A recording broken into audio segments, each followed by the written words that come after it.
Assalamualaikum warahmatullahi wabarakatuh. Perkenalkan, nama saya Yuliana Harahap, Prodi Pendidikan Kimia dengan NPM 20130008. Pada kesempatan kali ini di sini saya akan menjelaskan materi kimia analitik pada pertemuan 4, yaitu analisis kualitatif anion. Di mana yang dikatakan dengan analisis kualitatif adalah suatu proses dalam meneliti keberadaan suatu unsur kimia dalam jenis yang tidak diketahui. Dan analisis kualitatif merupakan salah satu cara untuk mempelajari kimia dan unsur-unsur serta ion-ionnya dalam larutan. Dalam metode analisis kualitatif dapat menggunakan beberapa reaksi, diantaranya reaksi golongan dan reaksi spesifik. Kedua reaksi ini dilakukan untuk mengetahui jenis anion ataupun kation dalam suatu larutan. Kemudian perlu kita ketahui apa itu anion. Jadi anion itu adalah atom non-logam yang bermuatan negatif.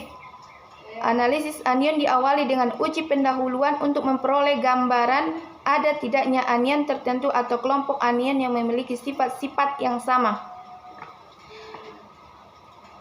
Dan dapat disimpulkan, jadi analisis kualitatif anion itu adalah analisa adanya ion dalam sampel. Analisa kualitatif dilakukan untuk mengetahui jenis unsur atau ion yang terdapat dalam suatu sampel.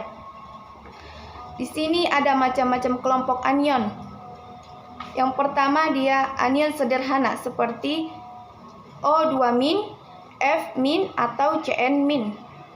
Dan yang kedua, anion oksidiskret seperti NO3- dan SO42-.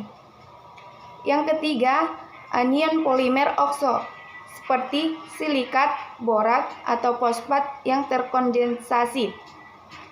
Dan anion yang keempat yaitu anion kompleks halida seperti TAF6 dan kompleks anion yang berbasa banyak seperti oksalat.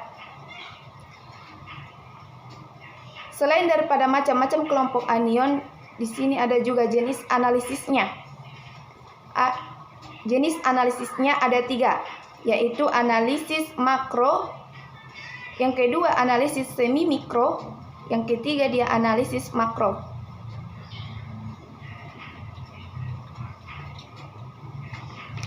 Pada analisis makro dia kualitas zatnya 0,5 sampai dengan 19 dan volumenya yang tidak pakai sekitar 20 mili. Dan analisis semi mikro dia kualitas sekitar 0,05 gram dan volume yang dipakai sekitar 1 mili. Dan analisis mikro dia kualitas zat kurang dari 0,01 gram, volume yang dipakai kurang dari 1 mili. Analisis yang mudah digunakan yaitu analisis semi mikro. Alasannya beberapa keuntungan yang kita dapat seperti penggunaan zat yang sedikit, kecepatan analisis tinggi, maka reaksi pun akan cepat berlangsung. Kemudian ketajaman pemisahan yang meningkat dan penggunaan asam sulfida lebih sedikit dan penghematan peralatan. Dalam analisa anion dikenal adanya analisa pendahuluan yang meliputi analisa kering dan analisa basah, di mana yang dikatakan dengan analisa kering adalah meliputi pemeriksaan organoleptis atau warna, bau, rasa, dan pemanasan. Dan analisa basah itu analisa dengan melarutkan zat-zat dalam larutan, meliputi pemeriksaan kelarutan dalam air, reaksi pengendapan filtrasi atau penyaringan, dan pencucian endapan. Untuk uji reaksi kering, metode yang sering dilakukan adalah yang pertama dia reaksi nyala dengan kawat nikrom, yang kedua dia reaksi nyala Beilstein, Yang ketiga dia reaksi nyala untuk borat. Dan pengujian untuk anion dalam larutan ada 6. Ada dia uji sulfat, uji untuk zat pereduksi. Yang ketiga dia uji untuk zat pengoksid. Yang keempat dia uji dengan larutan perak nitrat. Dan yang kelima uji dengan larutan kalsium klorida. Dan yang terakhir dia uji dengan larutan besi.